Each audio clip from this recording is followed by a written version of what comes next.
Gibson, driver of the 13 Mitigator Ford Fusion. I'd like to thank you for listening to Let's Talk Racing.tv.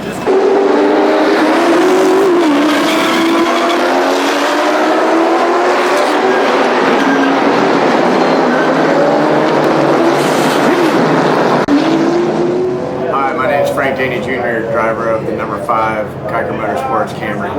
Welcome to Let's Talk Racing TV.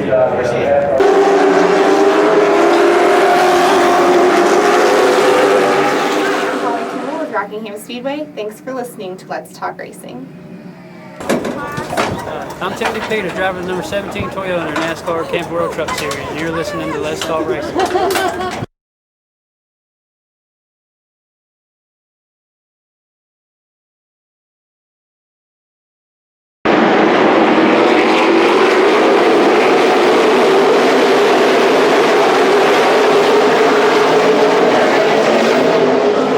Hey guys, I'm Daytona 500 winner Trevor Bohn, and thank you for watching Let's Talk Racing.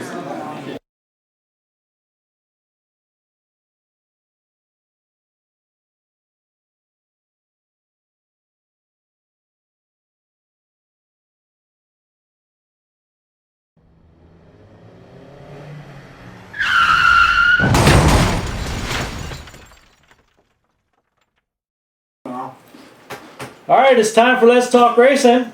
How y'all doing tonight? We got Scott Allen, Brian Morehouse, and myself, Roger Brehm, out here on the other side of the camera. Haha.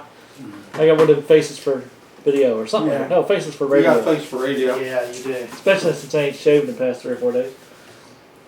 So we're going to have a good show tonight. We got 2 guests on. At 7:30 we're going to have Danny Bohn, who's the 2014 Bowman Gray Modified Champ. And at 7:45 we'll end up having Mike. Minarchan How do you say it? Mike Minarchan what's his name? III. And he's a sprint car driver, and I believe we're going to get some interesting scoop from him. Looks like this past weekend. Jack is out on assignment. Well, we weren't even going to say nothing. Oh, you weren't going to say nothing about the poor guy? Until he called. He's holding the Scott Allen fan club down in Martinsville. Okay, that's right. Well, that's where Jack is at. He's out on assignment promoting the Scott Allen fan club. That's it. At Martinsville. Exactly. I hope he took some shirts with him. So Jack's probably wearing them. Yeah, that's what I was getting ready to say. But Jack's down at Martinsville, and they're doing some testing down there. And he wanted to go down there and be able to see some of that. Yeah, so, I think the 80, well not the, I think everybody 88. except 88's testing, I believe. So you got the 24, the 48, and the 5 down there testing. So Jack ended up going down that way, spending some time with them. So left us sort of here by ourselves, but he's going to call in at 7:15. Got a little surprise for Jack when he calls in. He's going to think he's calling into the Scott Allen fan club. So And we're going to have fun with that. I'm hoping he doesn't hang up. You know? I got the wrong number, damn it. So, but we'll talk about the racing this weekend and how everything was going. We'll talk about a little bit of short track. As you know, we'll start off with short track. The Southern Modifieds will be down at Langley Speedway this weekend for the Labor Day weekend. And for the first time in quite a few years, I don't think there's no rain in the forecast. Weather's supposed to look good, no storms coming in. Don't have to worry about a storm getting ready to dodge northeast and head on back out to sea. So it looks like everything's going to be good. From what I understand, the Wheeling Modifieds, Southern Modified Tour has about 18 or 19 listed. So that'll be a real good turnout. Always bring a good crowd. As you know, this will be their second time at Langley Speedway this year. So that will be real interesting. I was looking over some facts and everything. Andy Seiss is coming in with the points lead. You got some How big a points lead is it? I believe it was 16 points, Roger. Sounds about right. How many races are left? Well, you know, we start our stretch. It's going to be 7 weeks starting this weekend. Oh, really? Weekend. Oh, so there's plenty of racing left. Yeah, there's a lot of racing to take place, and be hitting some great tracks as in Southern National, Sobo, Langley, and Caraway, and ending it all up at Charlotte Motor Speedway on the quarter-mile track on the inside at the Legends. Oh, really? We've been doing that for cool. since 2000. I think it was either 2010 is when we first started doing that. So a lot of racing. That's not going to be the same week as Charlotte, is it? Yes. Yeah. Is it really? It's Thursday will be the modified race. Then pole night. Friday will be the, what do you got, truck? No, Nationwide. And then Saturday will end up being the Cup race. So it's a full week of racing, you know, for Charlotte. Danny's actually got a chance to even get into the winning. Danny Bohn? Yeah. Oh, yeah, I mean, he's third in points. Well, no, he's fourth. Fourth in points, 34 points out. Yeah, there's still a lot of there's racing 7 left. races left. That's You all know, It's still racing. tight. Even Luke Fleming, he's an additional 1 more point back. Burt I Myers. don't count Burt Myers out. You know, in 2000, around 2000, I think it was 11, everybody was counting Burt out, and all of a sudden it went down to Charlotte. And the gentleman that was leading the points at the time got in an incident, and next thing you know, Burt came out of there the champion. Is that right? So I think he was really surprised, as everybody else was. He kept his nose clean, he ran good, and stayed out of trouble and put himself onto the championship. They put on a good show. Yeah, I think Langley's a good track. The fans are great. They usually pack the house when they bring the show to Hampton, Virginia.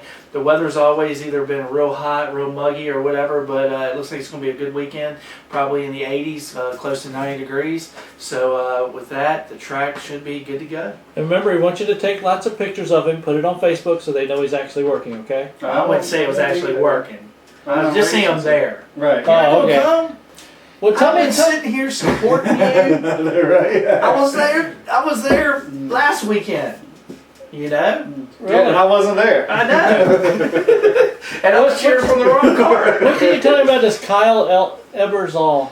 Kyle Ebersol. Kyle is probably in about his 3rd year with the Wheeling Southern Modifieds.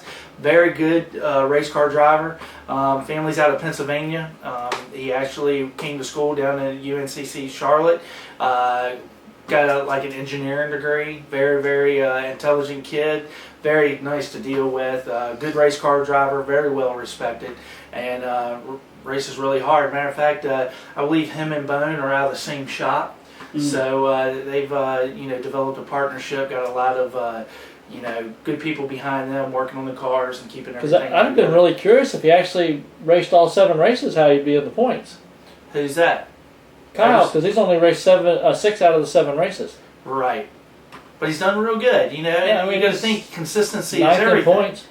I mean, when you're consistent and staying up in the top 5 and picking those away, I believe, and I'm not really sure, so don't quote me on this, but I believe the last time he was at Langley this year, back in April, is when he had an accident and ended up messing up the front clip. So I believe that's the race that he missed. Huh. So He's going to be skittish.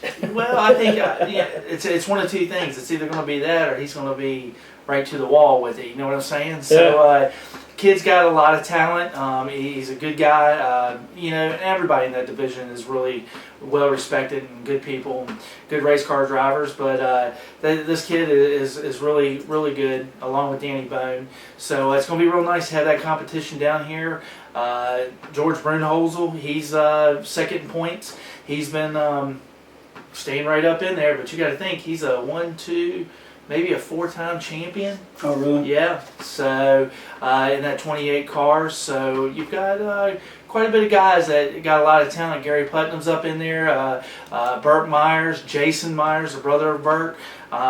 He's he's capable of winning at any given time, along with Luke Fleming in the number 40. So I really think that you'll be able to see something be rocking and rolling this weekend at Langley Speedway. Yeah, I'd be nice if they could bring the K&N cars back twice too.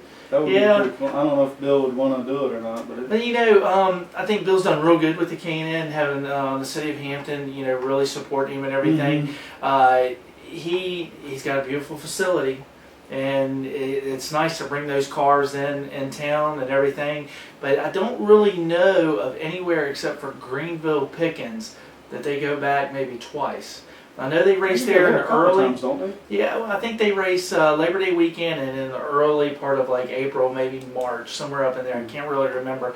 But, you think about all the tracks that K&N does hit. I mean, that division is really a development stepping stone to be able to go to the National Series, because they race New Hampshire. No, Right. they race, New Hampshire, I think New Or they Hampshire. used to, yeah. Yes, New Hampshire, Bristol, goodness gracious, now VIR, which is a good road course.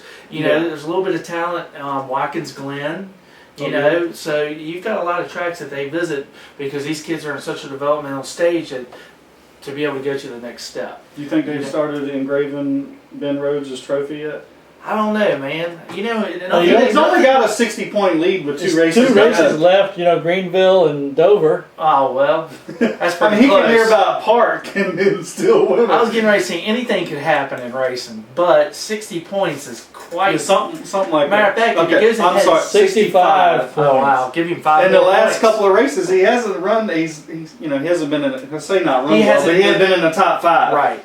He hasn't been winning them like he was. What do you do, Roger? Win 5 straight? Yeah.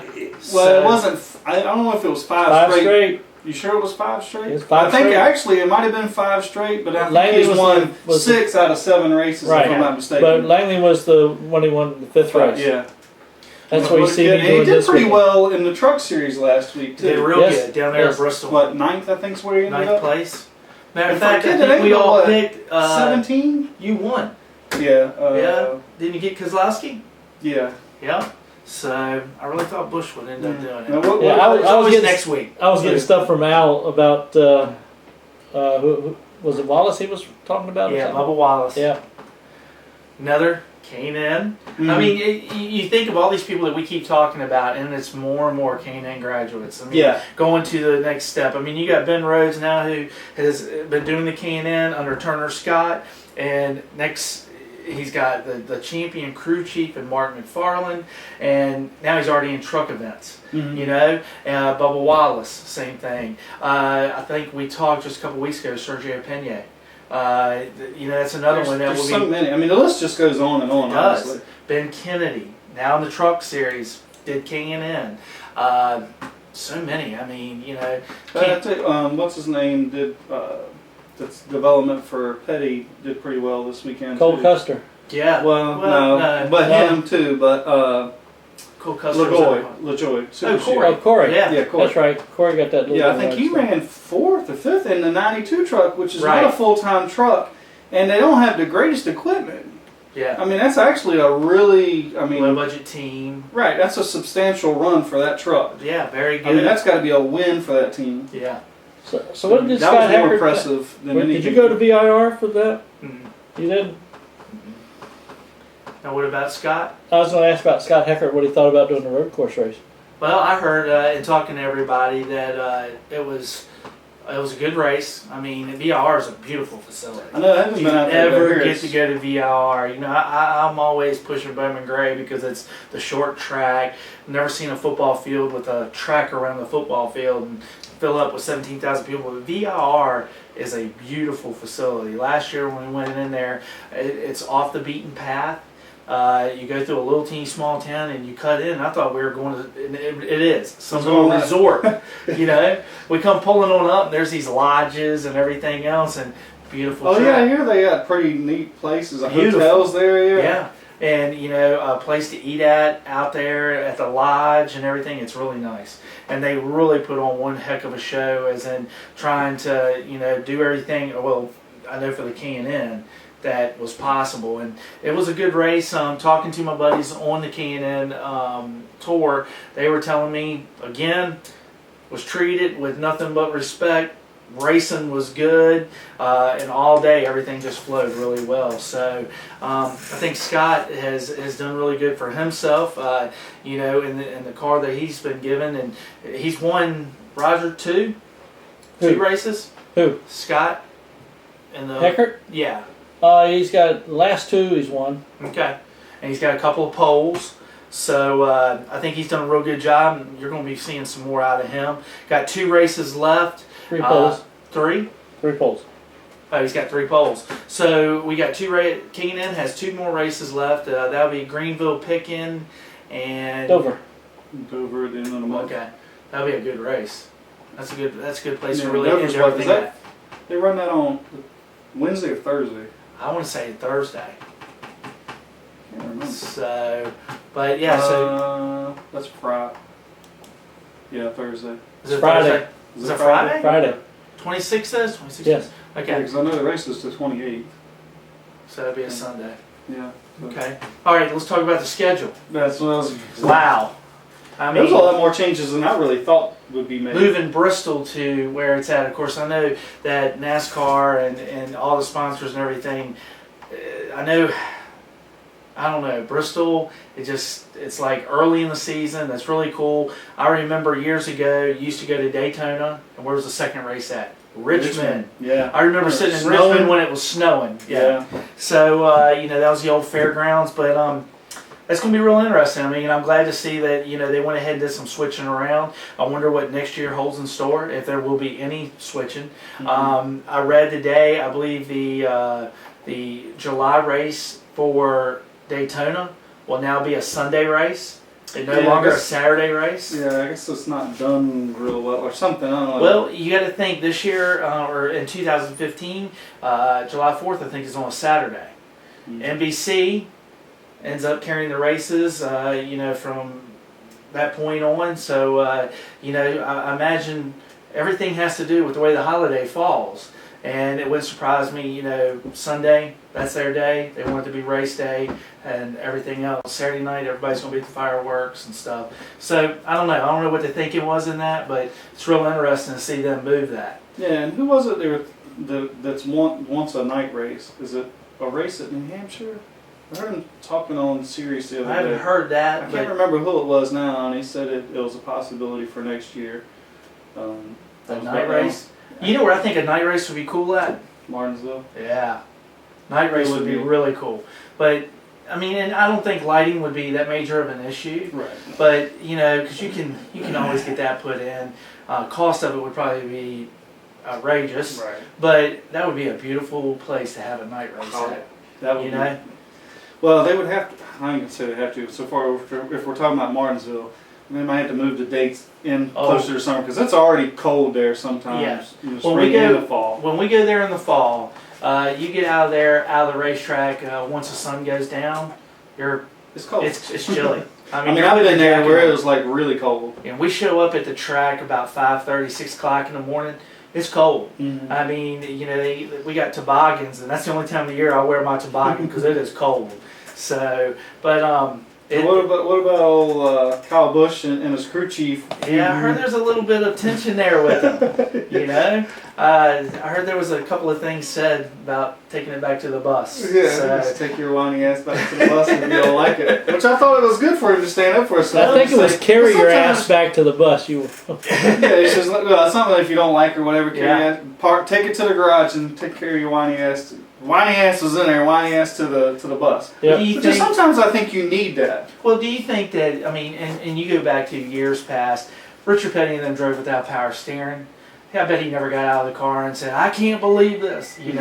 Well, don't you think sometimes being on the other end of the headset and hearing all this car ain't right, or it's junk, or it's something. You get tired of it I think it kind of wears on you. Yeah. And I'm not saying that's Kyle Busch or it's any driver. I mean, you hear on Sundays and during the days of the race how much they're complaining. This car isn't this. Well, sometimes let's grow a set. Let's get in there and let's give it everything you got. Yeah, sometimes that takes over instead of being constructive to fixing it. Mm-hmm. Sometimes you hinder yourself. You did by complaining so much. And I know NASCAR's doing everything they can. They just held some testing and trying out some new things. I think that we're going to read more about in the weeks to come. I know they're it's just sometimes these drivers. I know that they can really. I listen to them on radio when I am at home, and it's just, wow, are you really complaining about that?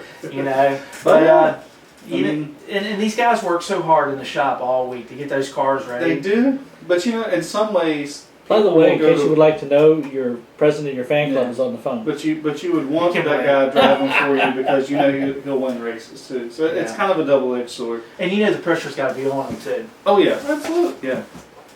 Here we go. You ready? Welcome to the Scott Allen Fan Club. Who's our number one person here? Hello? This ain't got nothing to do with no fan club. What number did you dial, sir? This ain't got nothing to do with no fan club. But I did call in to talk to that cute couple of Scott and Brian. He takes that earlier. You said y'all gonna have a cute couple. What are you up to, Jack? What's going on down that way? Nothing much, man. What's going on up your way? Oh, we got a whole lot of testing done today, and everybody finished up about 5 o'clock, and we're headed home. Are you really? How did testing go out there? Yeah, it was pretty good. I mean, they did a lot of testing, different types of suspensions and setups that they needed to run, and a brake package that they're going to run for Martinsville the next time around. And this was a brand new car that Jeff had for the test today, so they're hoping to bring it back next time, and if everything works out good. So who did Hendricks have out there? They had the 5, the 24, and the 48? Yeah. So the 88 wasn't testing today? Yeah, the 88 had 2 cars out there. They did, one was their search and development team, and one was their team. One was the 88 team. Gotcha. You didn't see our brake guy out there that we interviewed last week, did you? No, he was not there. He was not there. I tell you what, that was an interesting conversation. No, I thought that was really cool. I really enjoyed that one. So, what else you got to report, man? Anything new going on? I mean, can you give us any setups? No, I mean, did you hear about the Turner Scott thing today? That was a big talk down there. Yeah, we've been looking at it on the internet and everything. There's a couple of different reports from TSM, and we're getting that from what we're understanding off of the internet that they are going to have 2 cars present for Sunday's Racing Canada. One of them will be the 31 of Ben Kennedy, and the other one will be the 32 of Cameron Haley. No word on the number 30 of Ron Hornaday at this time. Well, so we had heard today. Well, I got a message on it too that they shut it down and said for the teams to come back from Canada. Evidently, they've changed their mind and let them run this race anyway. Yeah. I heard some speculation, and I imagine that's only with the truck teams. You didn't hear how this affected their nationwide and any of their developmental teams, have you? No, they have not said anything about any of that. They said that it was just the truck teams itself. Well, they had just signed Cameron Haley to a 3-year contract. Yeah, and then you know, and of course you got Ben Kennedy racing for him in the 31, and then you got good old Ron Hornaday, man. You know, I hate to see anything happen with him. Hopefully they'll get everything together and be able to get those trucks on the track. And he's third in points. I mean, yeah. He's right up in there for the hunt for the championship. Yeah. Yeah, if he don't have a ride, that's going to kill him. So, it's going to kill his chances. I'm wondering if anybody will try to scoop him up. I would imagine somebody will let him at least run this race, and so he can figure out what he plan needs something to do for the following race. Have you heard anything? Of course, this would all be speculation and rumors and everything. But have you heard anything about what's going on, Jack? No, not a whole lot of anything other than I did talk to one of the guys there at the test today, but that said he had heard that it was a financial situation that he's kind of overextended himself. Okay. Well, you know, all of us in racing have done that. It's always easy to go out there and try to, you know, get new stuff when you're not able to. But yeah, so we're going to keep our eye on that situation, and hopefully everything will clear up and get better for them guys. Well, I hope so. That would be a tough break for a lot of them who had to lose their jobs at this point in time. So. Exactly, because that's a big operation. It'd be surprising me, especially with Mr. Turner in there, because I mean his pockets are pretty deep. Yeah. But I mean, you can only go so long. Yeah. Wait a minute now. You got to understand now. Well, yeah, he did go through a partnership split up, huh? He had to have Scott to come in to help finance the team, but that was after he got divorced. Right. Gotcha. Yeah, but I thought he was like a B with a billionaire, not a millionaire. Yeah. Well, he may have been until the wife got the other part of it. So then he went from She a B to an M. ILLION. So, hey, let me ask you, man, are you sporting a T-shirt with, Scott Allen Fan Club? No, I'm not sporting no T-shirt with no Scott Allen fan club up here. How about a hat? I don't do that, you know. Are you sporting our I can't glasses? get around the cup up here with these cup guys. You know, these are real professional guys. Hey, what kind of come up with a bet where you got to wear it at Martinsville? Now, did he wear his Let's Talk Racing stuff then? I bet he didn't even wear that, but I bet he wore those doggone sunglasses. So, did you wear those sunglasses? Dad, I did that. Hey, Yeah. look. Did you? Roger wants to know: did you wear anything with Let's Talk Racing on it? But the thing about it is, the sunglasses had nothing to do with Scott Allen, so I can wear those. I know what he does. Right. Hey, are you going to be going to Southern National for the Thanksgiving race? More than likely, yes. Scott wants to catch a ride. You think maybe? No. Hey, wait a minute now. He's a good mechanic. They're getting ready to add our wing champs to that race. Are they really? Yeah. That will be a good track to go to with that. Yeah, there's some talks. They got things in motion, so that might be a possibility. Well, I know Jack will come down there and support you, Scott. Yeah, that's what I was He's already wondering. got his shirt. Why not go down in there the and support presence you? of greatness. Hey, did you get us any hats? You know, I'm really concerned now that I really want to come down to Southern National. They don't have Scott Allen down there. You know, he didn't answer the part about did he get us any Yeah, hats. he didn't answer the part if you got us any hats. And I want to ask you something else too, Scott. What happened this last weekend at Langley? He was in a different cart, man. I was in a different car. He was Shake it quiet the down. weekend because I seen him in text how good I qualified. My teammate left me out. A little pink cart turned left on me and went by me and hung me out. Hung him out to dry. What do you think of that? So the little girl in the pink Oh, it had it. got by you, and you ended up falling back like you did. Yeah, then my other teammate picked me up. We finished in the back. But the thing I want to get straight here, the girl in the pink cart left you out. You're breaking up. I can't hear you anymore. It was nice talking to you. Good part about that, and the good part about that is I'm in her fan club. He's in our fan club. She's got a fan page Man, we start one fan club, all of them want fan clubs now. too. It was funny because after the race, I was kind of mad after the race. All right, now how do you go approach a little 16-year-old girl with your I didn't back? approach her. I just stayed away. And she come in the trailer. She said, "You're mad at me, ain't you?" I was like, "Yeah, but I'll get over it." This is your leave it alone. teammate. Yeah. Wow. You know, how mad can you get if a pink micro cart goes by you and leaves you out? How are you gonna get mad about that? Well, you can get mad because they get mad if you don't, if you go by them and don't pick them up. But you know, sometimes you got to teach some young kids a lesson.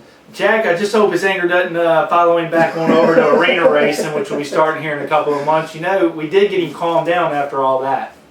Well, and they haven't resolved that situation yet.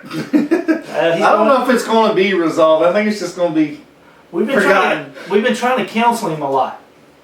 Oh, okay. Well, you keep on doing that and get the Abdul from over in Iraq to help you. All right, so you're going to be back with us next week? I'll be back next week. Where are you at this weekend? I don't know what I'm doing this weekend. I don't know what to tell you right He's now. got to ask his boss. Okay. You know, you gonna come out to the modified race this weekend at Langley? Go where? Have you thought about coming out to Langley for the Wheeling Southern Modifieds? No, I hadn't thought about that, but that would be a good thing to do too. That'd be a real good thing, and they don't have the Champ Karts this weekend, so you won't see Scott Allen there. He's really happy. See, he's like, already it's a definite going now. Speechless. He's speechless. Y'all see Ty Dillon's gonna be big. If Scott's not going to be there, that's even better to go to Langley. I might do that then. Hey Scott and Jack, you see Ty Dillon is going to be racing his debut at Atlanta this weekend, right? Did you hear about Ty Dillon going to be racing, making his debut out at Atlanta this weekend? Yep, sure is. Nick Harrison's his crew chief. Oh, good. Ah, So, have you heard anything going on with that? And what car are they going to be? Are they going to be in the 33? Okay. They're going to be in the 33. It's going to be listed as a Joe Falk car, but it's a full-blown RCR car. Yeah. Is it? So, And I guess the whole team will be RCR then. Yeah, the number is RCRs, but Falk has been using it when Gotcha. they're not using it.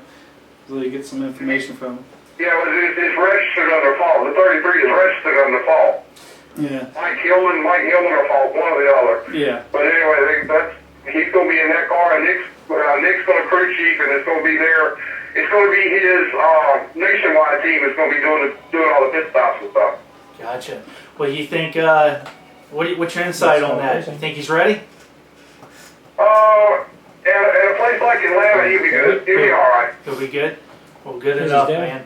Well, I tell you what, we'll look forward to seeing you next weekend, and I'll try to keep this guy right here out of trouble for you. You get a pass for Richmond yet? Hey, Brian, I'm going to tell you one more thing. If that don't make it to Langley, you know what you got to do, right? I know what I got to do. Okay? I know what I got to do. Text him Saturday to remind him. You may have to text me, but I'll guarantee you, I'll get it done. Guarantee. Guarantee's a big word. Something that Scott has not been able to do yet. He said he'll give you a hat once you start wearing that shirt. Well, we're going to get to the guarantee thing. Alrighty, man. Well, you take care of yourself. Y'all be safe coming home. All right, man. We'll talk to you later. Take care, Jack. All right, bye. He is a bad. Something wrong with him. Let's talk racing. Brian Morehouse and Scott Allen here. Hello? Yeah, you there? Yes. Danny Bohn? Yeah, how are you? Hey, man. Well, it didn't even sound like you, buddy. No? Yeah. Hey, tell me the big news. You're the 2014 Bowman Gray champion. Yeah, I never thought that, to be honest with you. Well, I tell you what, man, it's got to be really something. That's pretty cool to put on your resume. Daggone right it is. I mean, second year racing the mods out there on a regular basis? Actually, it's my first full season. So, really? It seems like every year I had something else going on where I missed a race or two. And, you know, I talked to Puddin and I decided over the wintertime we were going to make a run for the points. And, you know, honestly, it wasn't, you know, we started out all right and, you know, just had some unfortunate, you know, things with mechanical stuff. And I wrecked one night and, you know, it wasn't really looking like our season, but you know, we kept fighting, we kept digging, and you know, then Bert and Tim, you know, getting that. They helped you, huh? Yeah, and it put us right back in the stream of things. So. Now, how tough is that place? I mean, obviously it's been in the news a lot about Bowman Gray this year, with a lot of frustration bowling over. But how tough is that place? I mean, is it just you got to survive the race? No, I mean it's a lot of give and take, really, and you know, it all depends on who you want to be and how you want to race people. You go out there and run into people and spin them out for a position, or you know, just bite the bullet, finish second, finish third, and go back and race the next week, and you know, earn that driver's respect. And you know, I try to stay out of most of the crap over there, and it seems to pay off. You know, people race you cleaner, and you know, you don't get taken out as much, obviously. And you know, there's nobody's out there trying to retaliate on you too, so it makes things a little better that way. Well, you know, being your first full season, racing the mods out there, how do you, I know you got a great history with your family, the Bohn family from up north, and coming down here and racing, you race Bowman Gray and then you go on to the Wheeling Southern Modified Tour. Has racing Bowman Gray on a weekly basis helped you a little bit more with your racing in other divisions?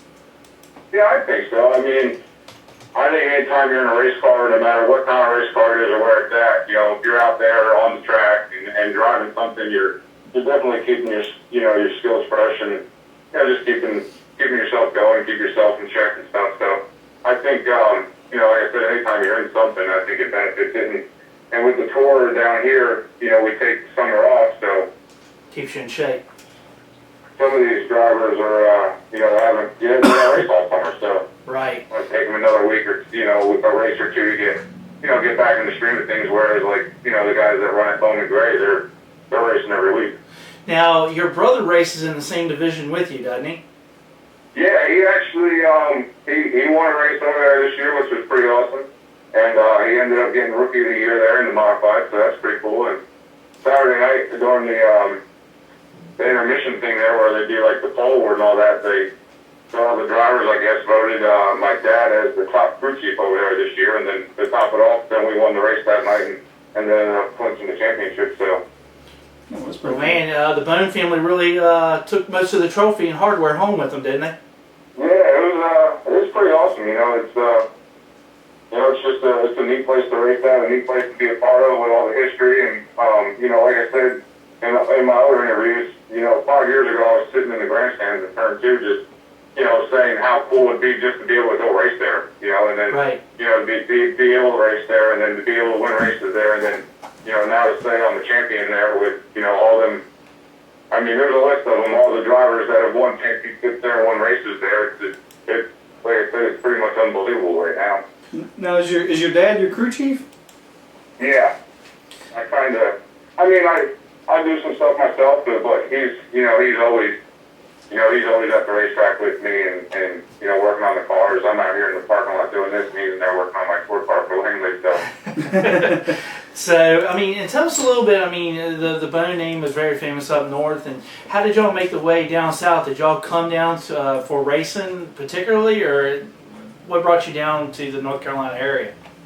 Well, my dad, he grew up racing modifieds at Wall Stadium, and, he raced with Brehm, was really good friends with Ray, as they grew up and stuff, and, then Ray moved down here, and pretty much the rest is history.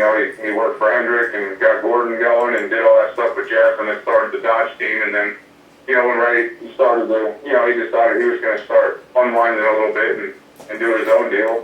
He opened up that building, Ray Evernham Enterprises. My dad had talked about making the move, a few times, and Ray called him up and said, hey, I'm going to start this new place over here, and, if you want to come down and run it, you're more than welcome to. So, like I said, I was racing back home. I was racing at Wall, and I was doing pretty well. I won a couple championships up there, and won a bunch of races. I was 18 at the time, just graduated high school, and obviously, I wanted to be a race car driver, and down here obviously is the place to be. So I didn't have any plans to race when I moved here, but I just decided I was going to move here and get in the heart of Nascar and see what I could do. And it was like one thing led to the next. Ray bought East Lincoln, and I ended up racing over there. I never raced dirt before, but, it seems like all the drivers that have, made it through the ranks have some sort of dirt experience. So we got a dirt modified, and I raced there in 2009, and, just one of them deals again. I just stayed out of trouble, and I ran, consistently well, and ended up winning the championship my first year over there. So altogether, between up north at Wall Stadium, the East Lincoln Championship, and now the Bowman Gray Championship, how many championships hardware do you got on the shelf now? Well, 4 full-size cars. If you want to count the Bandolero, then it'd be 5. Oh, great. I mean, I think a championship's a championship, man. So you got to understand, I give Danny a hard time. I remember seeing him out of the racetrack one time, and his brother had won the race. And he probably doesn't even remember this. I said something smart to him. Pot stirring? Oh yeah, I was stirring the pot because I knew I could get to him sometimes. So I ended up telling him, I said, yeah, your brother had to win a race. He looked at me and said, I'm going to win the championship. Well, I'll be darned, you won the championship, man. So congratulations. Was that Huh? the same day you ran your truck into the pit? Oh, we don't even go there. Well, go ahead and stop telling the story. We got to go to a commercial. So, you don't get to do that part, I do. So, okay, now, the Bowman Gray Championship's behind you. You're the 2014 champion. Now you're moving on to the Wheeling. I ain't seen nobody get Brian like that before. He went right on by that and kept on getting it. He grabbed another gear, kept right on going with the interview. You got to get with Bohn, man. That's right. Remember, we're circle track, so we come right back to it. So, tell us what's going on. God, you think I'll be speechless, man.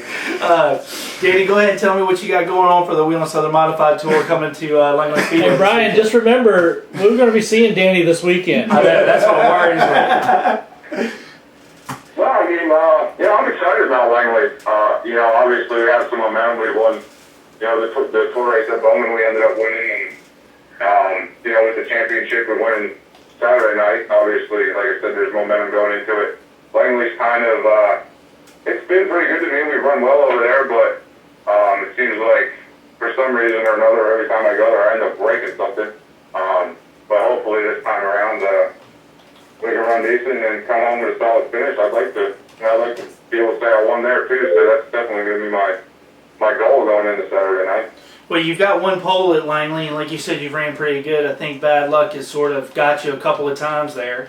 But, second time being there this year, it looks like the weather's going to be good and everything's going to be hopefully going our way this weekend. Yeah, I'm real excited about it. They got a really nice facility there that, they get a really good crowd, and, it's a nice place to go. We got to spend the night there, so there's places to go to and hang out and eat and stuff, so I really look forward to going to Langley every time we go there, honestly. So when are you guys coming in town? We'll leave Friday afternoon, so we'll be there sometime Friday night. It's about 6 hours from here, so. So nobody comes in and tests on Friday? No, there's no testing the week before. Like K&N cars? Yeah, K&N, there's no testing the week before. Now, they actually had an open test when, that was late model for the Hampton Heat. They had an open test. They didn't have an open test for any K&N. But yeah, we're looking forward to having you come down, Danny. Congratulations to you, your whole family, on all the hardware y'all got this weekend. Definitely want to give you the time to give a shout out to all your sponsors, and hopefully I'll see you in Victory Lane. Yeah, sounds good. Definitely got to thank Brehm Enterprises, Rust-Oleum, Cedar Peaks, the Alexander family, Bilstein Shocks, Valvoline, Wicks, Arrow Wheel, Tomcat, SRI. Like I said, there's a bunch of people that stood behind me since the day I moved down here and wanted to race. And honestly, if it wasn't for all of them, I wouldn't be able to do anything that I've done. So definitely appreciate all their help, and looking forward to the weekend. Friday afternoon, we'll jump in the truck and we'll be heading that way. Well, we look forward to you coming on down, man. We'll see you when you get here, and y'all travel safe. All right, man. Thanks for having me on. All right, congratulations, buddy. Thanks. Bye. All right, we weren't going to let him get into the truck incident. You know what I put in here? My smartphone is getting the calendar event to take and make sure I go see him.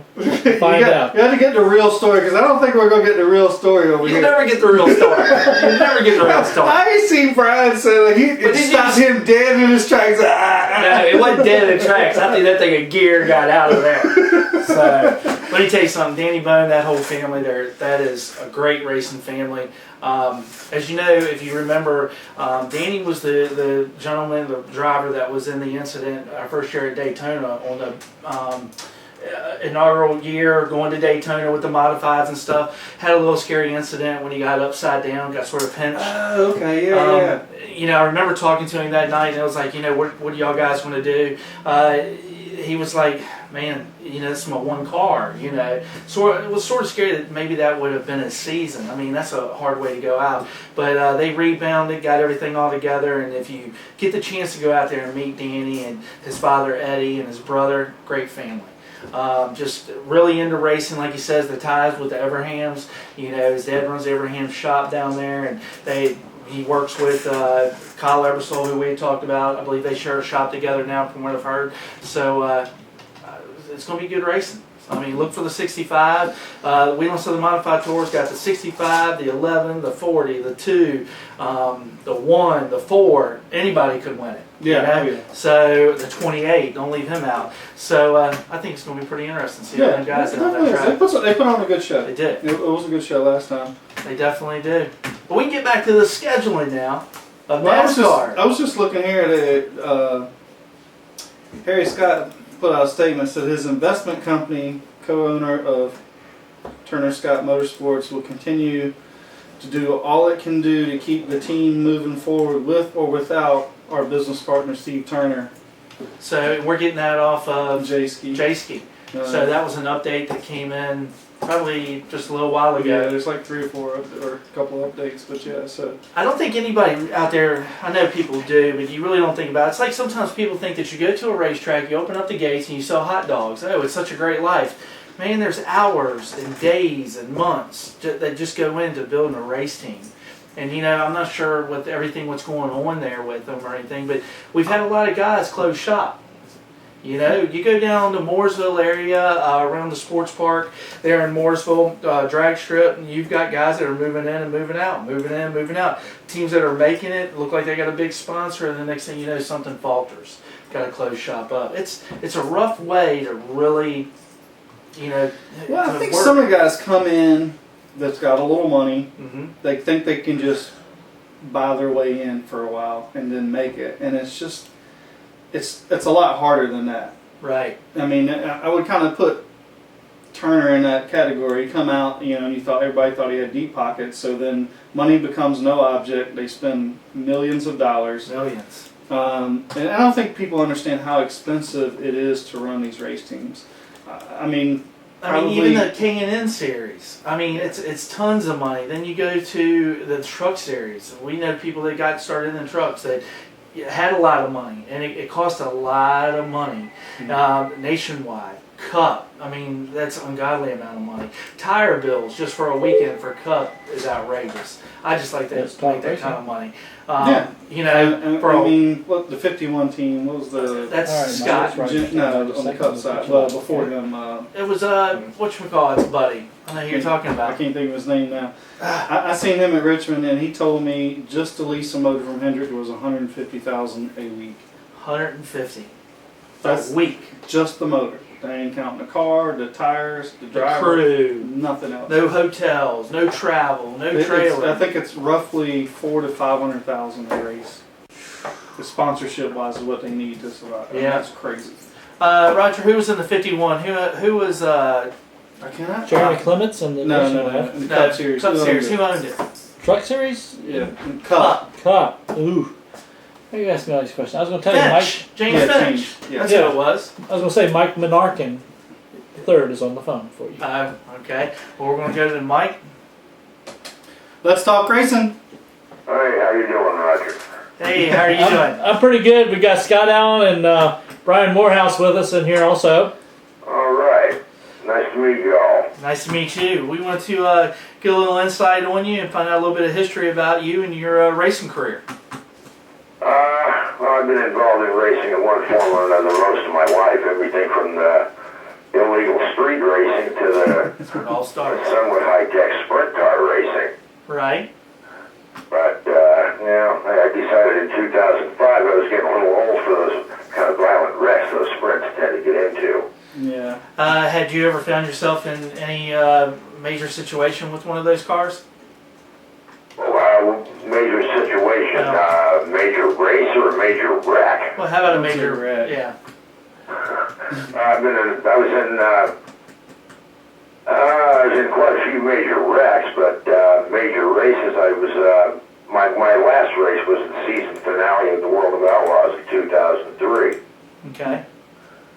And I've had the pleasure of racing against some of the best guys, like Craig Delansky, Tony Stewart, and Jason Myers, and quite a few others, and I've had the pleasure of meeting them. And, not ashamed to say I lost to them. I understand that. Now, did you do the tour with the World Outlaws, or did you just participate in a few races with them? No, we were just a local entry. Gotcha. Yeah, that schedule is so demanding. I did some work with World Outlaws, and just some of the 2 and 3 nights a week of racing and everything else, and being on the road so much, it would be enough to just drain you. Yeah. So, but now, what's some of the tracks that you've participated at? I've been to Tulare, oh my goodness, Pahrump Speedway, Las Vegas Motor Speedway, a lot of the smaller tracks in California, Coalinga. A lot of them escape me at the moment. I gotcha. So you've done asphalt racing and dirt?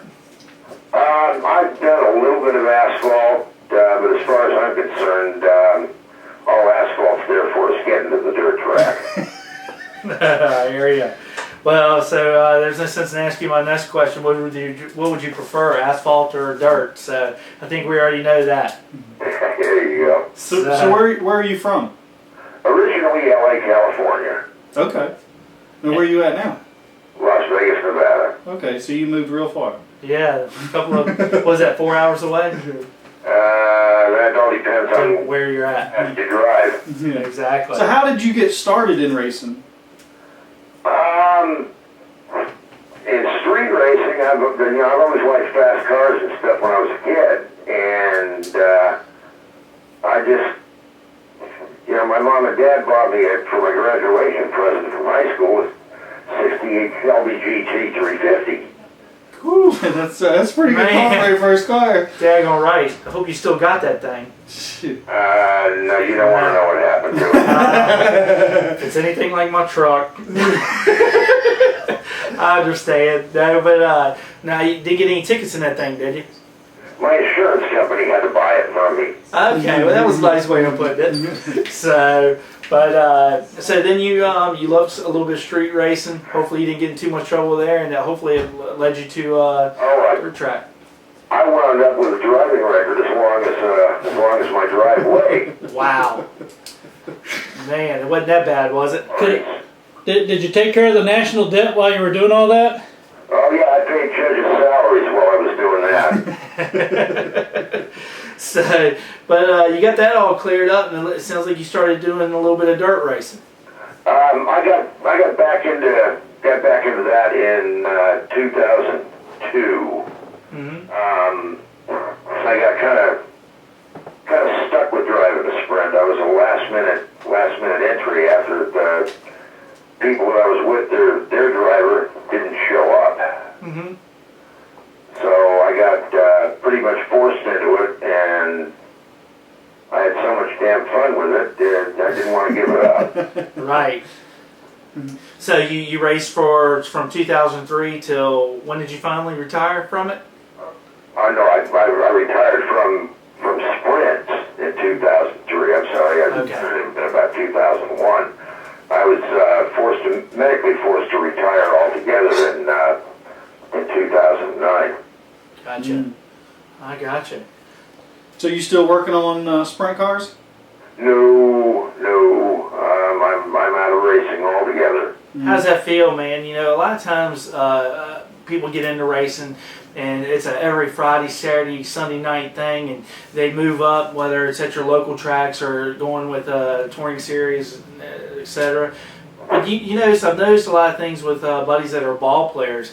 After they get done playing ball, it doesn't seem like they even want to watch it. Yeah. Really don't seem really into it. And I was asking one of my buddies who played for the Dodgers, you know, why aren't you interested in watching it? He goes, you know, man, I've done the inside, outside parts of it and everything, and I had such a great time, but I don't enjoy it as much as I used to by sitting at home watching it. Right. What do you have to say about that? Well, I love NASCAR. Right. But unfortunately, I usually wind up taking a nap during that. I hear you. But as far as going out to LVMS, no. No, you don't. I don't. Don't make the trip down there. No, it's one of the worst tracks in the world to get in and out of. Really? Yeah, that's I've heard that. Yeah. Now, I mean, you're talking about the big track. I mean, do you ever go on a Saturday night event down there at the bull ring? No, that's really uninteresting to me. I like the bigger stuff. I like, the dirt track especially. Right. I used to go out to the Outlaws quite a bit, and then they discontinued them here for a while, and well, now I guess they're back again. But so really, I believe Vegas has got a drag strip, right?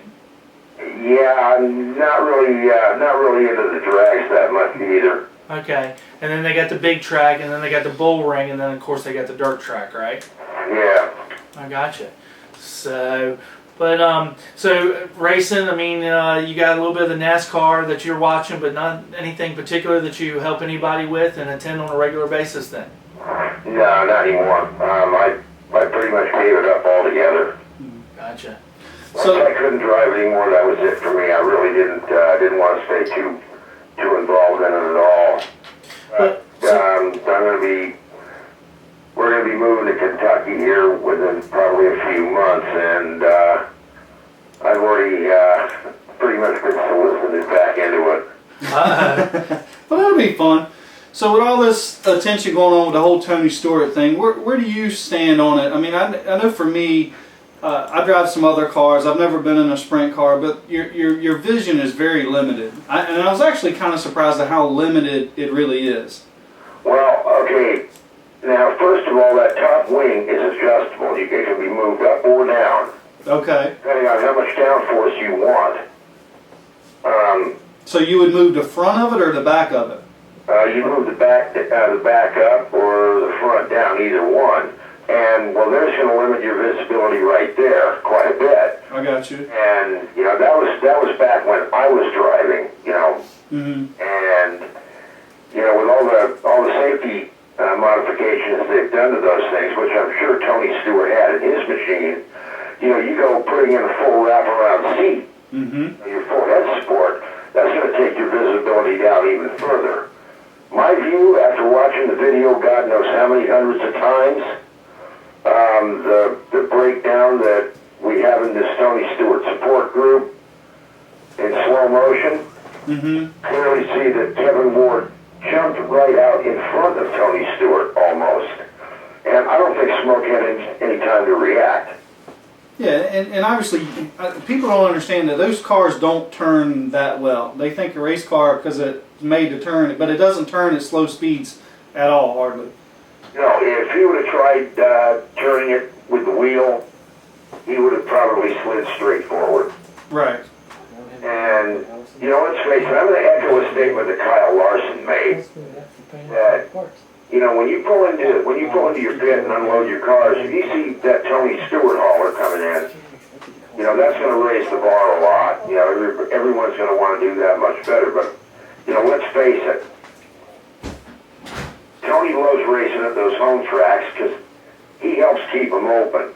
They sell more tickets on that Saturday night they probably do in the whole month. Right. And, you know, everybody's going to be trying that much harder.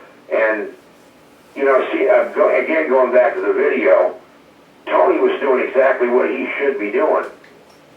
You know, he was holding his line. His car was performing the way it should. I wish mine was that good. Right. But, you know, these hometown guys, they don't have the equipment to keep up with a Tony Stewart-built machine. And, you know, your average little dirt track driver, not too many of them are going to outdrive somebody like Tony, because he is, as far as I'm concerned, he's the professor of sprint car racing. Right, I would agree, and I would think too that sometimes when Tony Stewart comes to their track, they're going to try to race Tony a little harder than they probably would race the average person to show them that they're, you know, that they're somebody per se. That's right, yeah. Because I mean, I was looking at the video when Tony comes under the guy. When somebody's that far into me, I mean, generally at like an arena, for me, I'll just let that guy go. Because at that point, he's pretty much has the position. He's going to get by. If he chases you down and is up 3/4, you know, beside you, he's got the position. You might as well just let him go and fall in behind him and try to learn something. Well, you know, looking at the video too, also, when the two of them went into the corner, they weren't side by side. They were Kevin Ward was far enough behind Tony. Right, that's what I mean. Tony even knew he was there, and I really couldn't see where contact was really even made. Yeah, I don't think they did touch. I think he just hopped the hard stuff there and then caused the rear of the car to come over and slap the wall.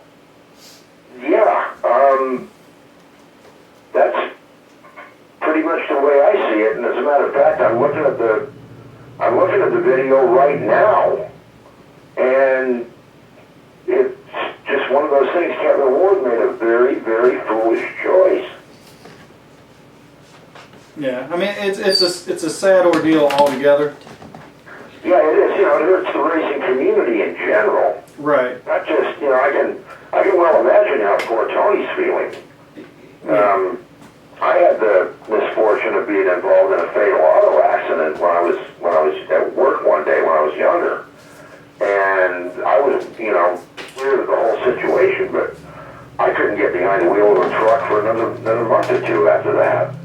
Right. Yeah, I can't imagine having to live with that for the rest. I mean, it'll get easier over time, but it's still... It's not something you're going to get over, but it's something you do have to get past. Yeah, well, you'll learn to live with it, hopefully. I mean, some people may not be able to. Yeah. You know, we're all different.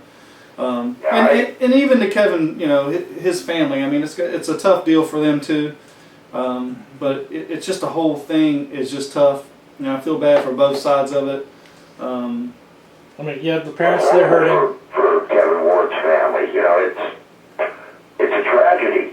Right. Losing a child is awful. Right. Yeah, absolutely. And hopefully everybody learns from this. And I think I'd said a couple weeks ago when we were talking about it, I'd always had the mentality if somebody got out of their car and approached me on the racetrack in my car, then if they're dumb enough to run out in front of my race car, they're dumb enough to get hit. But I will say, after this incident, you don't really want, I mean, obviously I say that, but nobody wants anybody to get hurt.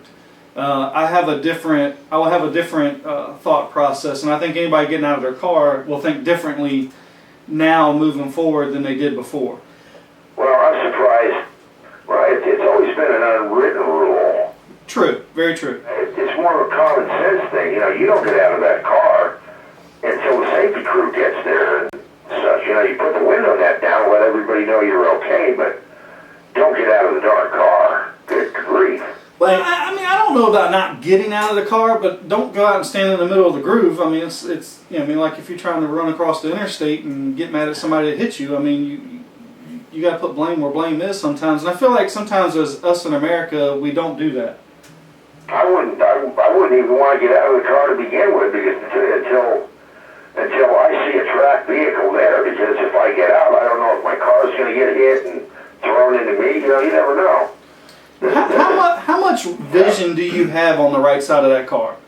On the right side of the sprint car, you probably got anywhere between a 4-inch triangle of visibility to about maybe a 12-inch triangle, depending on your setup inside the car and your setup in the wing. That's something smaller than the size of your head. If you've got one of those full wrap seats. Yeah, I mean, that's what I don't think people understand is how much vision you don't have. Yeah, right. And people, that's why I've had people call me and it's like, you know, your vision is actually mainly from this right side, just barely the right front, to the left side, so you can see as you're going through the corner. Yeah, and you know, I don't think Tony even knew he was there. Yeah, that's almost not to. I mean, yeah, the other thing too is, I mean, that everybody doesn't understand that after Kevin hits the wall, you don't have radios between you and a spotter like you do in NASCAR. Well, that was going to be my next question. Do you think nobody spotters will be coming? I don't know, to be honest with you. Not involved in it. I think they should. Now, some tracks do have receivers. Yeah. Well, they had receivers. Huh? You know, the cars go around there, and those turns so fast. You know, it's not like NASCAR. Those things go around those turns so quick. I don't think a spotter could really feed you the right information in time. They don't even do that sometime in a NASCAR race. Trust me, been there on the receiving end. That's true. We see that one all the time, don't we? And I mean, I've been in have a wreck happen in front of me, and before my spotter had a chance to say anything to me, all he could say is, "How did you get through there?" I haven't even had a chance to tell you where to go yet. Well, you know? I mean, there's only so much they can do. I know for me, we've always had the thought. Everything outside the windshield, I can see for the most part, unless it's around the next corner to help me low down. But they're really supposed to concentrate what's behind me or way ahead of me. Yeah. You know, something that's sort of directly in front of you can see that happen, and there's just not much you can do. So the other thing too is after the incident, all Tony knows is their caution lights came on. Yeah. Who, what, and where is no idea. And so if he's coming around the track trying to figure out where the heck it is, and all of a sudden, oh, there's a car over there. Who the hell is this in front of me? You know, and have to turn hard left or whatever to get out of the way to keep from running him over. Yeah. You know, what can you do?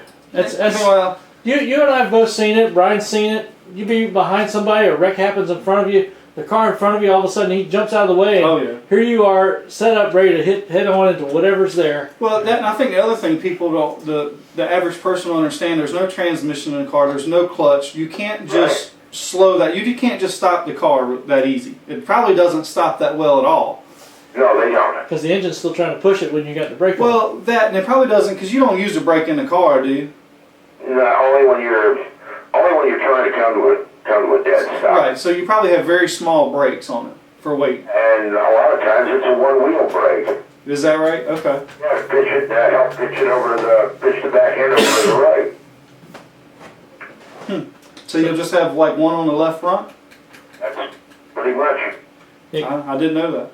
So basically, those cars are definitely set up for turning left. Oh yeah, yeah, Oh, yeah. well yeah. Those cars are built for nothing but speed and getting there quickly. How much horsepower does those things have? The one that I drove, was 800 horsepower. Wow. And, you know, once again, that's direct drive, that's straight to the rear wheel. Right, right. Not losing anything anywhere. And, you know, a Tony Stewart built machine is going to be a little bit better, quite a bit better than that. Yeah.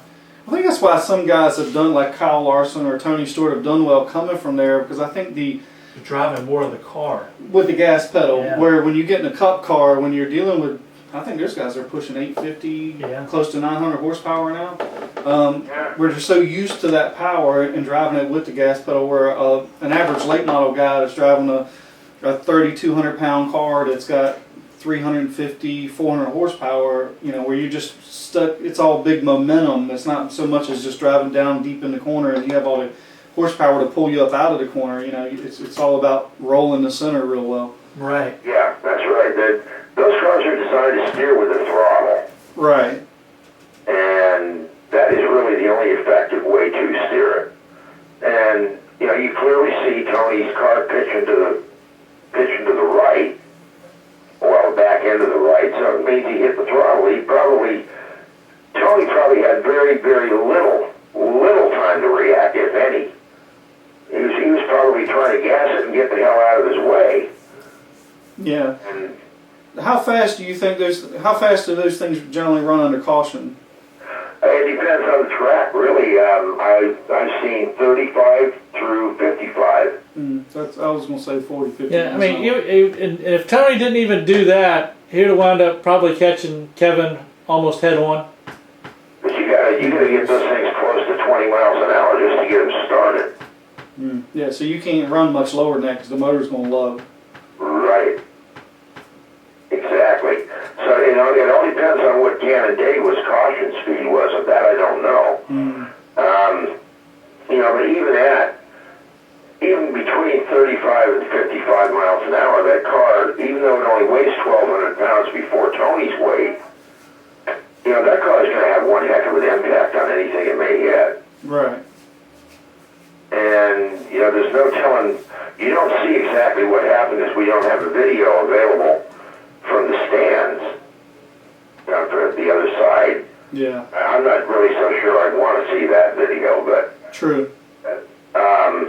you know, just the one that they have available is bad enough. You know, you can get a pretty decent visual of what happened.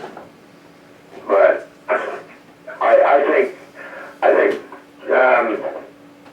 as far as I'm concerned, you know, Tony did everything right. And, you know, trying to put any criminal charges on him is going to be like trying to pin hemorrhoids on smoking. Yeah. Yeah, I would have to agree. I can't see how they could.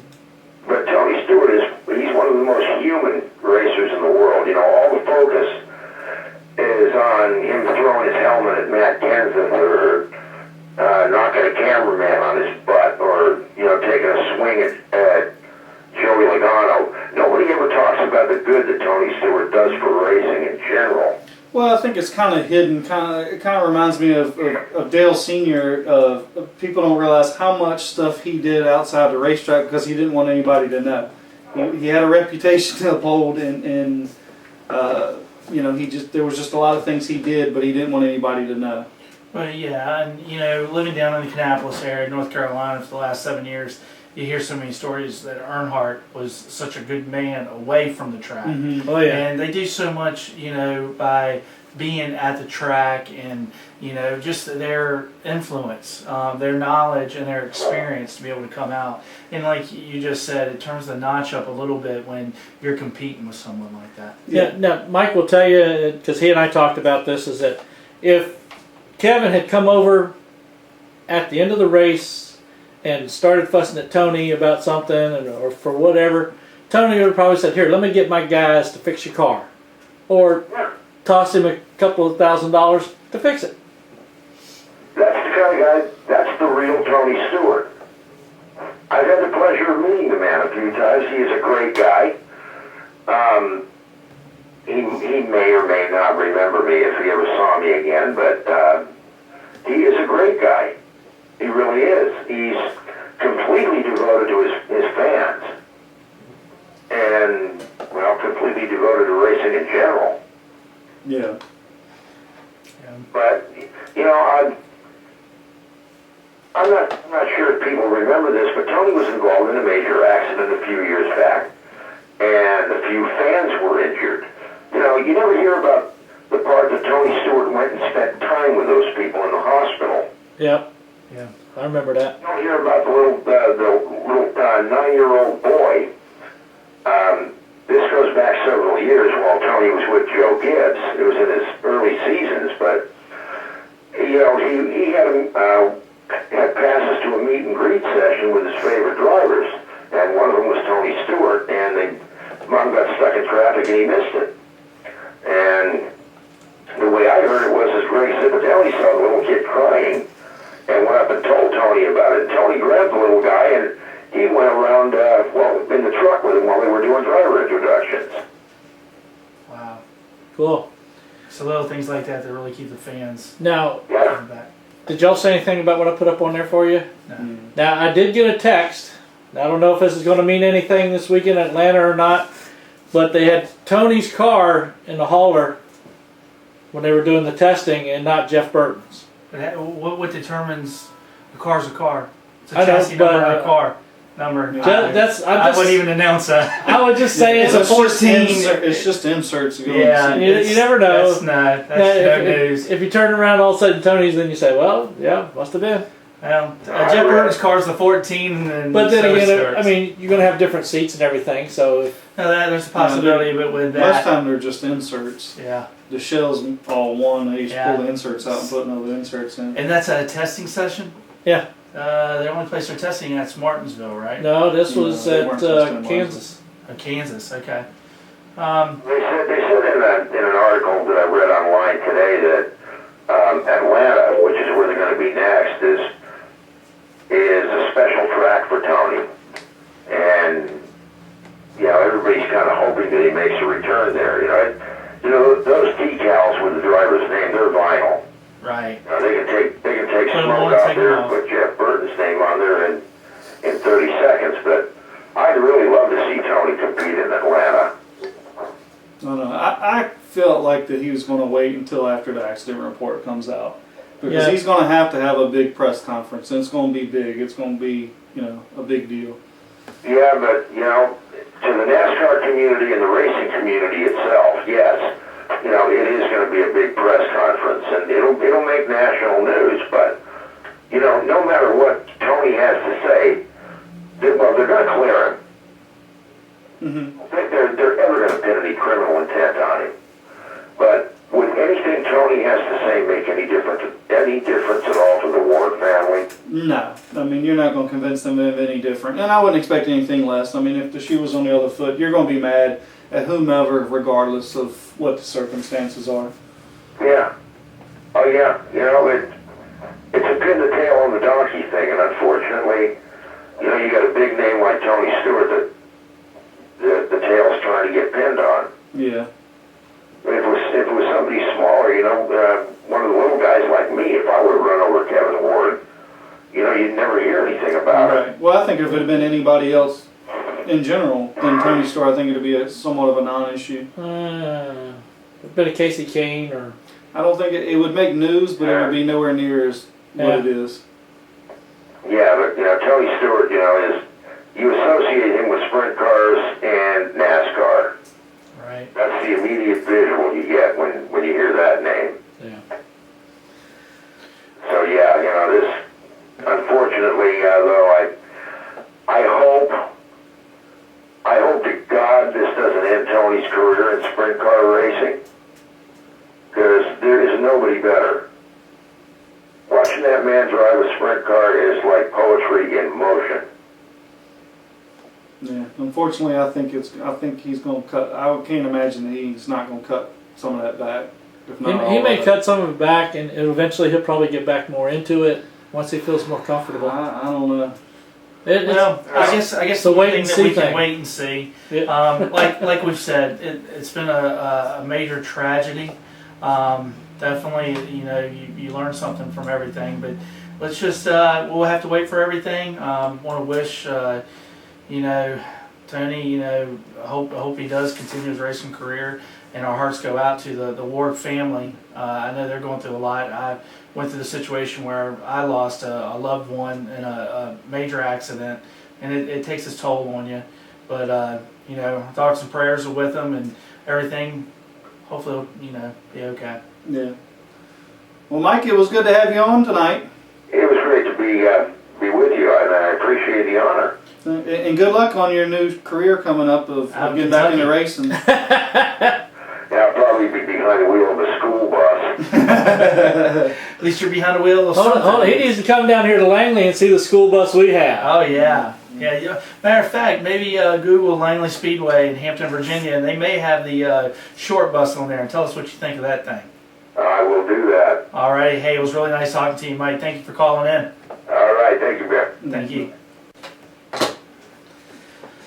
Well, we Got got Atlanta coming up this weekend. Yep. Good race. I haven't really seen the entry list, but I imagine there's 43 cars. 44. 44 cars, so one will be going home. Get Ty Dillon added in. Okay. I think Somebody must have come out because I got 45, but 44 is missing. Okay. So we got Atlanta coming in, and then they're going to take the show to the final chase for the race for the chase. So Yeah, that's that'll going to be Richmond. interesting. at Richmond. Well, let me know get what a happens in guess. Richmond. Who do you think, on the final race, who do you think is going to be left for the championship? Oh, gosh, you don't want to count Johnson out. I'm kind of on the fence on Johnson, though. You don't think he's got it this year? 2014 is not his year. I don't think he's How about going to win Junior? it. He never runs well at Homestead. No, I mean He's got a never, point but he's there. never had to. Right. Oh, So- I mean he's had to, he's had to keep his nose clean. Right. But He's had to finish 14th, 20, yeah. For the most part, he's had a pretty clean. But how about this? Let's talk Penske. Penske's Those awesome. guys are on a roll. I mean, Yeah. these guys are on Fords now, and they're like kicking some butt. Joey Logano, Kozlowski. I mean, 1 and 2 the other day. Yeah, and then who won the? Was it Kozlowski that Won won? the truck race, and then Did he? Ryan won the nationwide race. Ryan Blaney. So I mean, It's going to be in the 21 car next year. Exactly. Yeah, looking forward to that. I think the kid's got a lot of talent. He does. I mean, I remember, was it like 2 years ago or 3 years ago, he ran for Tommy Baldwin in his first nationwide race at Richmond, and he ran 10th all night. He ran like 7th, 8th all night. I think he ended up 10th. He was in the top 10 or maybe just out, but he ran up front all night. And Consistently. well, it was in some equipment that, it was just some stuff that Tommy put together. It wasn't top-notch stuff, and he just seized the moment. I tell you what, I really like TBR. They're a good organization. They work really, really hard. Matter of fact, Ryan Pearce, who will be racing out at Langley this weekend, and I believe his own Whelen Modified number 16 car, he's raced some nationwide races for Tommy Baldwin. It's glad to see given that opportunity. Yeah. And, Baldwin came from a modified type background. You know who his dad was. And I tell you what, that's really nice to see. But with Richmond coming up, I think it's really going to turn the heat. We got 2 weekends leading into the chase. Now, who will it be going down into the last race at Homestead in November? Everybody's going to be pulling for Junior. You know that. Yeah. I don't know. He's gonna be in it? I think Jeff Gordon's going to be in I it. think Jeff is going to be in it. I Kozlowski. think Harvick's going to be in it, and probably the Penske cars. Harvick's hard to beat. If they can just get some of the little small stuff squared away, because they're fast everywhere they go, they're just having a hiccup or a bad call. Even Kurt Busch is running pretty good. He's done real good in the He 41 has, car. but not championship caliber. I mean, they haven't run that well. Here in recent weeks, they've run better. Right now, and if you look at the chase, it really doesn't. It's not all about, let's say, the Jeff Gordons who've got 3 wins, Kozlowski's, the Logano's with Penske. It's who is going to be able to be very consistent, run up front, stay out of trouble, keep their nose clean, and get right up in there. Run top 5s the whole chase. The whole 10 races. Got a good chance of winning it. So that's the reason I'm saying that you really cannot count Earnhardt out. Earnhardt's had a real heck of a season. Him and Steve Letarte have really developed some great chemistry together. As we all know, Steve Letarte's going to the booth next year, so this will be the last year that he will be with Junior. So I really say it's going to probably be Kozlowski, and I got a feeling Gordon.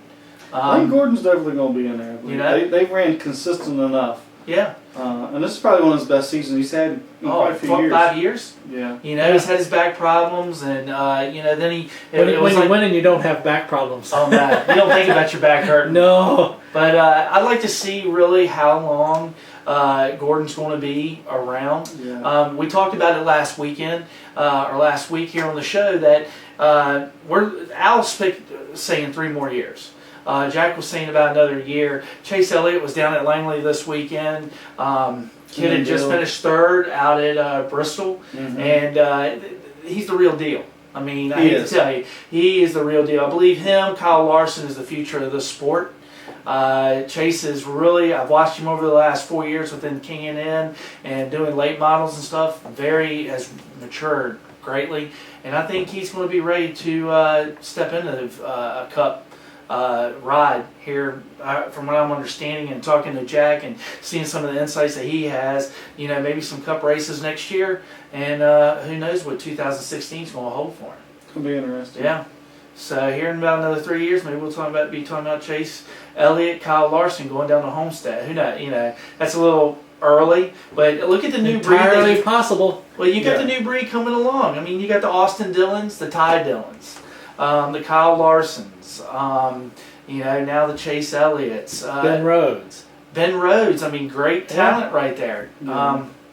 There's a lot of it out there. I mean, you got Blaney. I really think Ryan Blaney is going to be Bubba Wallace. Bubba Wallace, a few more years, he's going to be in Cup.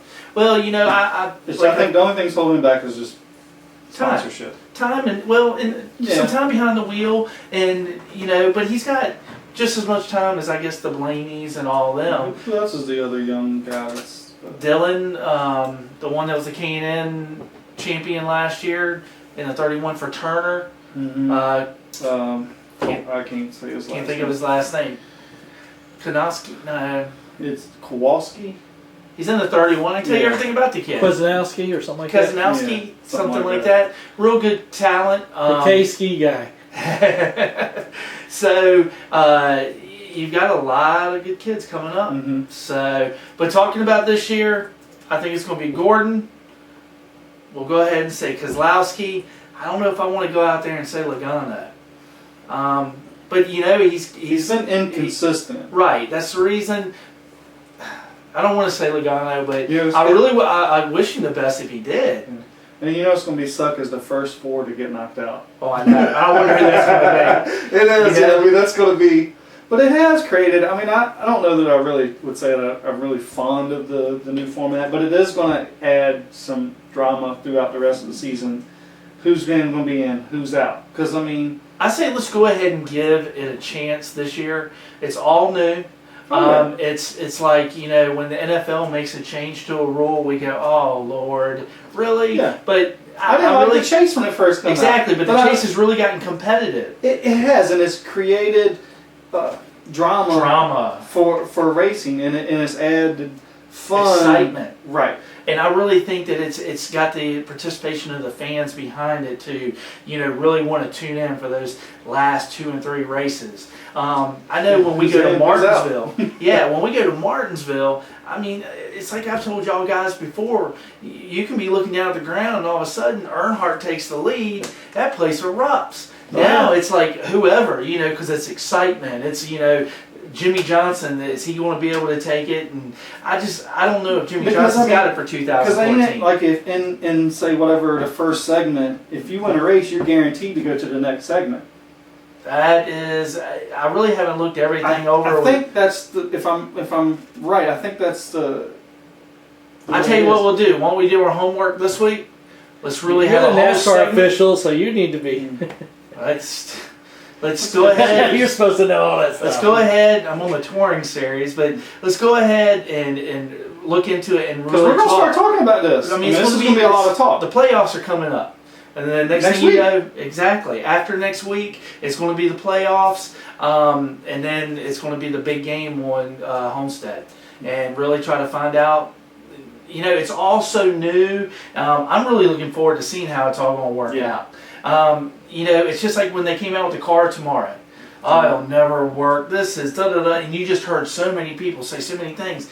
Well, it really was a good package deal. It was. And NASCAR spent a lot of time down in research and development in Concord, North Carolina, and developing this car and listening to team owners and drivers and crew chiefs and stuff. And look where we're at now. Yeah. So, I like the durability of the car. Yes. Where they could kind of beat and bang on each other. Where I used to hate it when Earnhardt back in the day would had the car twist the sister, they called it. Mm-hmm. That every time they just bumped in with somebody, the whole car would have gone to crap. And then couldn't drive anymore. Where now, this thing, I mean, you can beat the hell out of it and still run up front with it. Well, it was like Mark Martin 2 years ago. I mean, he barely finished with a body on the car, and he finished in the top 5. Yeah, I think Waltrip a couple years ago ran up front with a half of a car at Daytona or Right. Talladega, wherever it was, and before that was unheard of. It would never happen. Right. So it's been great. I mean, a lot of things they have done. Even though I'm not a big fan of change, but the old saying goes, a guy told me a long time ago, if you don't change for the future, you become part of the past. Exactly. So Yep. So why don't we go ahead? We'll go ahead and do our homework, see what we got, see what kind of chase it's going to be, look and see what the playoffs are going to be like. yeah, we won't tell Jack about it. We'll just come in with all of We the don't tell Jack information. nothing. Jack wears the shirt. We tell Jack everything. Jack's not going to ever wear the shirt. So, but again, great show. Appreciate everybody. We'll end up seeing you next week on Let's Talk Racing. See ya! I would say something right about now. Roger?